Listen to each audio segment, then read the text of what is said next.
Hello, welcome. I'm back. So this might be a part two to the previous video. All right, so we're still talking about relational intimacy, and we are still talking about higher love templates and paradigm. What I want to talk about in this video has everything to do with developing our deeper sense of self and self-love, which comes from self-acceptance, which requires us deeper levels of knowing ourselves, accepting ourselves, loving ourselves, honoring ourselves, right? All of those levels and expressions so that we are coming from that deeper place of wholeness within us. The other phase that I want to put on this is our relationship with whatever that source is that's bigger than us. Whatever that power is that we can, when we're just exhausted or when we have self-will run riot and we finally go, I can't do it anymore. Okay, God, please help me, right? Source, please help me. Like, I let go. Let me just go out into the woods and release everything and let go. Right? So whatever that is for you, there is something bigger that within these higher love paradigms, once we're moving, this is taking us even from conscious relationship into the higher love towards sacred union. And we start to develop that knowing that we are held and loved by the universe. And that we can treat ourselves with deep compassion and tenderness. That we can give ourselves what we need rather than operate from lack and loneliness and needing to get from outside. What is the extreme of this? The other side of that. There's another extreme that is deeply walled off and protected, that is afraid of hurt and doesn't want to engage in relational intimacy or deeper love. And maybe they do want to, but they don't know how, right? And so that also requires that self-love and that tenderness and the recognition of the layers as to why have I created a life of aloneness to feel safe. So there's a spectrum in between as well.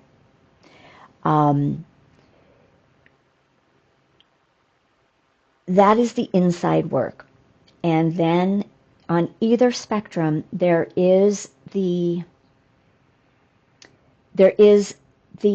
relationship with that power that is bigger, that force of life that on some level we know, or hopefully we begin to surrender to knowing and being willing to perceive and believe that there is an intelligence that is working with us and for us. And that begins with our own awareness of our own highest self, our own soul presence, and then we can expand from there, right? Dimensionally. Either way, it's being able to surrender and being able to feel safe in whatever we're feeling, and to know that when I love myself enough, I will be less fearful of being rejected or being abandoned or, assuming that if somebody isn't in my alignment, I'm not worthy.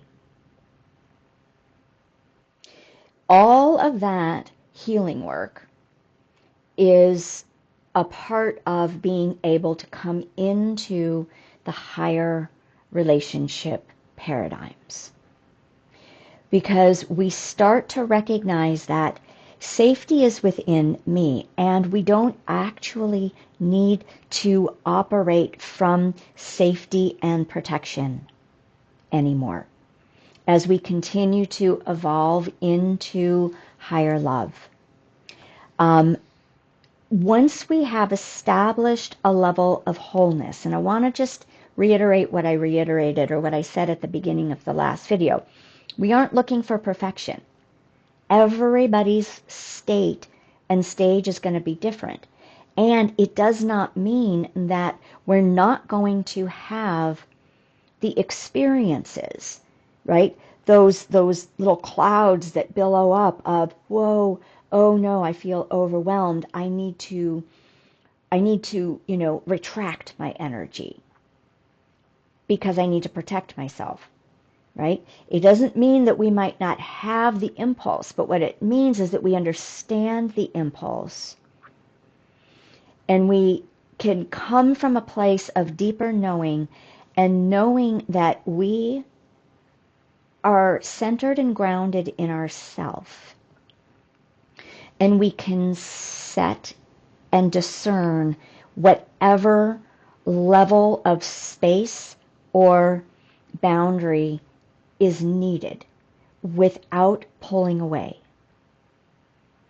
The other side of this is it might mean that, yes, I've come home to myself. I have a deeper sense of my wholeness. I have a deeper sense of not feeling terrified of, rejection, that I'm going to be completely decimated and devastated by this. Instead, it means I might feel a little fear of abandonment, right? Peak up. But now I understand enough about how to soothe myself, how to take a step back, how to self-source, know that I'm lovable, right? Know that I matter, treat myself tenderly, turn myself over to God, both people, turn myself over to the land, turn myself over to our higher selves, whatever that is. And we can just hang out there in that initial, karmic shadow. Let's say that. And breathe through it, understand it, and if we are engaging with our person, then we can communicate about it clearly. And we can do it when we're ready, right? So historically, the feminine energy is going to be more ready before the masculine. This is depending on situations, but depends on a lot of things. I'm just using this as a general, not as take it as it resonates, leave the rest. Whichever one, let's say, whose communication is their love language, I would be that, is going to sort of want that resolution first, right? But because that is part of my dynamic, I tend to have my people in my past, even past relationships, not all of them, but that have a more masculine bent, that are not as ready. Now, what that means is this part of me that wants to sort of attach in. And if I'm not getting that need met, right, fast enough, then it can start to feel like rejection. And that becomes the chaser in the old twin flame way of being, right? That becomes the chaser. And then this chaser, I'm just going to say me, needs to learn how to ground and anchor, to stabilize within the self, to know that I am safe, period. I am loved by the divine. I am loved by myself. And over time, I probably will learn to trust that I'm loved as well by my other.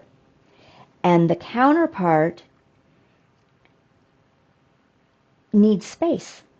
And my job is to give that space and to self-soothe. This is why the developmental phases and stages are important, because unless we have these these skills and tools embodied and stabilized, right, which is what the last video talks about, happens in higher realms for the twins, but now I'm talking about like those of us here on this plane.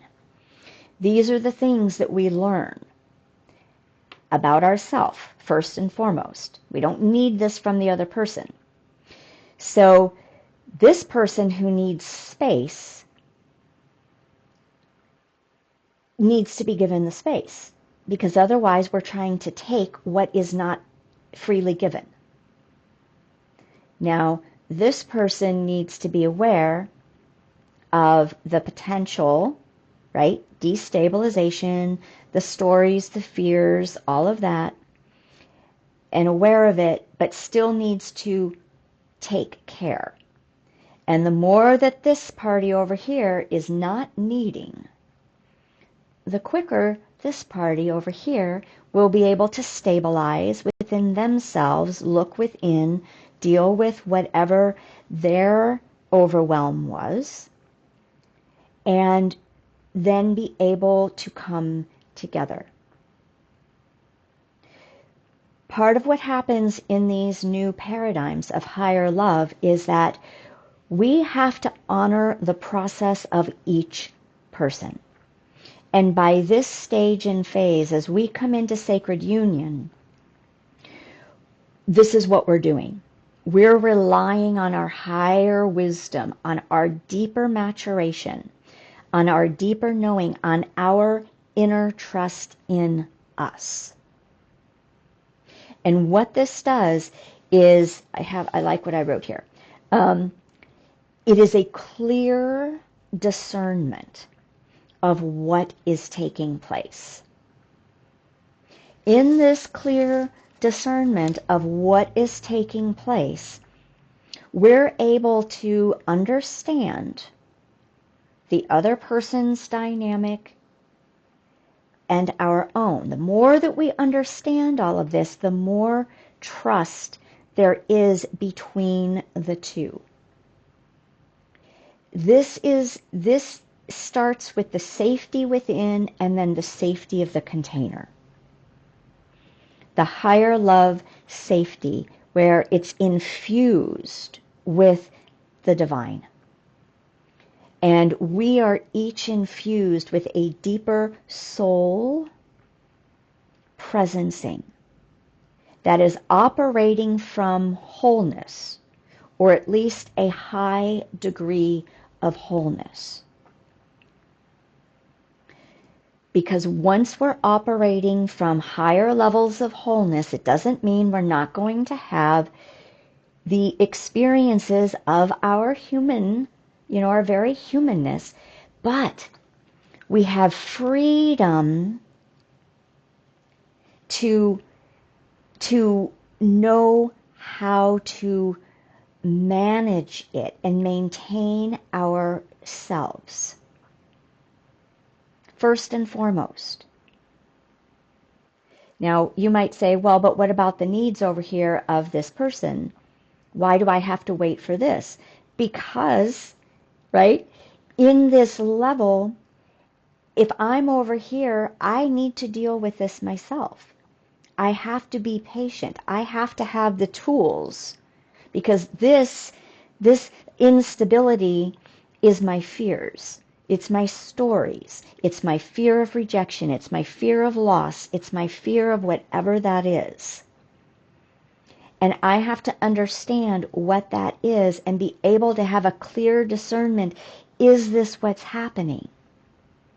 Or is it that my person just needs his own process time, their own process time? And I have to find that safety in me. This is the holy need level, right? Karmic need, holy need. Do I need to be connected? Yes, I do. But not from a lower need. It's from the need of the wholeness between the two. For growth, for expansion, right? For deepening the love, for deepening the faith and trust in the container of this love and commitment and devotion. It's a very different need. It's not a need from. Because at this stage, we aren't operating from our blind spots. We know what our blind spots are, but we each are taking accountability for them, right? This person might say, have an awareness. I need to retreat within myself right now. I'm just letting you know this. I care about you. I love you. And this is what I need. I will be back, right? To have a conversation. Whatever that is, right? So there is accountability. And there's also this way of healing ultimately the deeper wound that is still activated. And why is it activated? Because intimate relationship is the deepest healer. It's going to trigger all of these, even if it's on the higher levels and it's so subtle and they're whispers, right? So that would mean I still have to know and trust that, my gosh, if my biggest fear comes true, I got myself. I can rest into the divine. I will hurt. I will feel loss. And I will be resilient and know that it's all perfect because I trust in divine plan. That's the deeper healing, so that I can begin to operate and live in love, open, unconditional, without fear. And the retractor of the energy, right, has to understand what are those deeper things. Oh my gosh, I'm going to get overwhelmed. I'm going to get sucked up. I'm going to lose my center, right? Whatever it is. I'm going to lose my power. Whatever that is, they are going to have to understand and know themselves and go into their own healing, turning it over to the divine, to life, and knowing that they ultimately have everything that they're afraid of losing within them, so that they don't have to live in fear, so that they can be open, so that they can be, clear to both receive and give. Once we get to this point, what we start then to recognize is that rejection and abandonment, and let's just say those two first and foremost. Rejection and abandonment has less to do with the deeper fear that you're not worthy or unwanted, right? Or not valued, not loved, whatever those are. it has less to do with those, and it has more to do with alignment. And I'm going to just say that this is a very general sweep for all relationships. What we take inherently as rejection, from a higher vantage point, from a spiritual and energetic vantage point, we can see it as this isn't aligned anymore.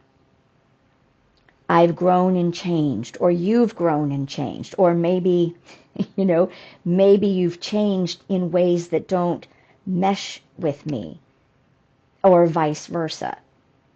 And so that means that it is not in a true energetic harmony and balance anymore. Does this mean that neither partner does anything wrong? In some ways, yes. But normally, in the earlier stages, it means there's wounding that's being triggered. And so as one person starts to take care of themselves or the other in new ways, or needs to protect themselves, whatever it is, really what's being said is, this is not aligned with me. This doesn't feel good and healthy and right and true for me. And yes, there are components that are informing that, but it's usually when we've drugged something on so long, right? And there's been so much pain, and there's been so much like back and forth, that any tie that had been there has been completely destroyed and disrespected and dishonored. That usually is when it's been degraded so deeply that there probably isn't love.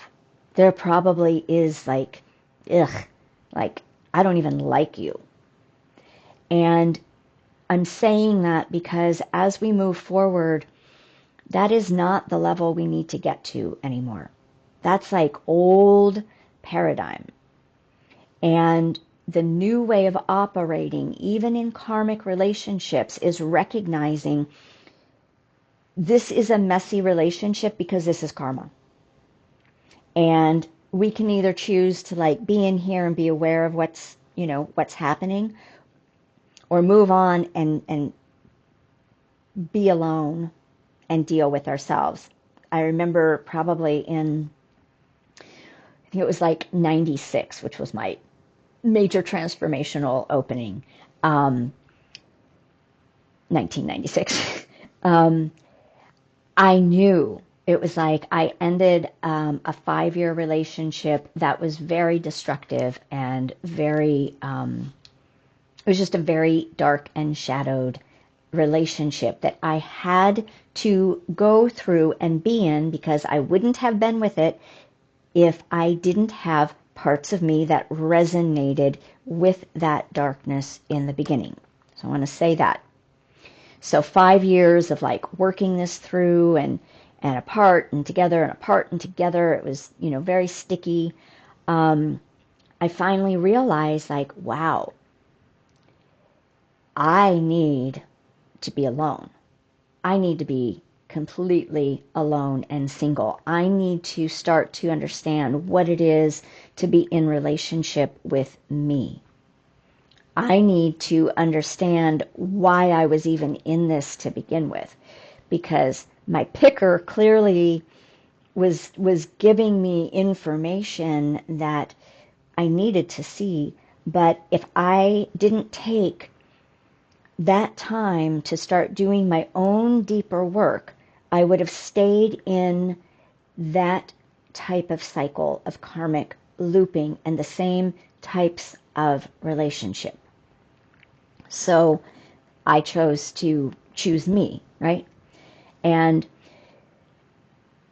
yes, did I leave? Had the relationship become somewhat degraded? Yes, it had by that point in time. And yet, I knew that everything that was happening and all of the mess wasn't because there wasn't love for each other. It was that we were so, so deeply not in alignment. And that alignment, began coming out of a very clear misalignment within the first year. But the Velcro, the karma, just kept us coming back together and kept like tearing away at these deep wounds, and it was all perfect, and I don't regret any of it. And it was very painful, and it was very depleting to my sense of self, and right, not because, yes, because there were power struggles. So like, listen close, right? Because these are the karmic phases. Yes, there were power struggles, and I felt victimized and disempowered, right? The only reason that I felt that is because I kept compromising myself over and over when I knew it was not a healthy place for me to be. I'm the one who gave away my power. I'm the one who continued to not claim my safety and my sovereignty by staying apart and doing my work. But I didn't know then, right? We only know what we know as we grow. But these are some of those really heavy, dense dynamics that I don't really work with, but I am sharing some of it because we all have our stages and phases, and they're all necessary. Those were necessary phases and stages to bring me to where I am now. Because I dove in 1996 and like, wow, like this is me. I got some stuff to work out, and it is not pretty, right? So we have choices to make, but ultimately, yes, we each felt rejected and unloved and unworthy and unattractive to the other. But it was because we were trying to make something be in an alignment that was not, period. So it never was rejection. It just was not claiming our individual truths. So let me say that again. We both compromised our sense of self by trying to stay together in an alignment that was not true and right and could not be aligned.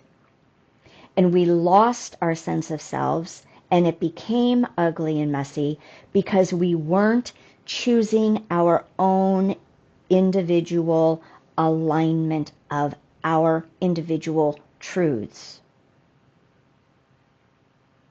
Neither of us were victims. Neither of us were disempowered by the other. In the last video, I talk about these levels too. Psychologically, from a psychological standpoint of needing healing, right? Yes, we both were valid in feeling whatever victimized we felt, because both of us did not good things. And yet, from a spiritual psychology and evolution, neither of us were victims. We were victims, if we are at all, to ourselves, because we compromised us. We compromised our safety because the other could not give us safety, because neither of us were aligned with our truth. We cannot find safety in people, places, and things. We can have an illusion of it. We can have a temporary expression of it. We can have a best intentions of it. Okay? But ultimately, our alignment, our truth, our healing, our wholeness, our connection with our soul, our connection with the divine, that is our safety. And when we rest in that, we can open to love. When we realize that we aren't being rejected, we just may not be in alignment. The stories don't cling on anymore. And if there are stories of I'm unlovable, I don't matter, then that's ours to go in and connect with, make ourself matter, love ourselves deeply, our shadow and our light, our weaknesses, and our strengths. That's our job. It isn't their job. So when we hit the conscious relationships, and I'm going to say beyond that, into the higher love towards sacred union, we know how to do that. So we don't have to be as fearful. Does it mean that we're perfectly in that, No, but that's okay. We know how to navigate it. We know how to hold ourselves. We know how to at least communicate that. And we know how to take care of ourselves with compassion and respect and awareness and love for the other. So, I hope all of this lands and that you can apply this no matter where you're at, right? That you can apply this. All right. So, more on relational intimacy to come. Work with me. Check out the link below. And thanks for subscribing and liking if this resonates with you. Much love.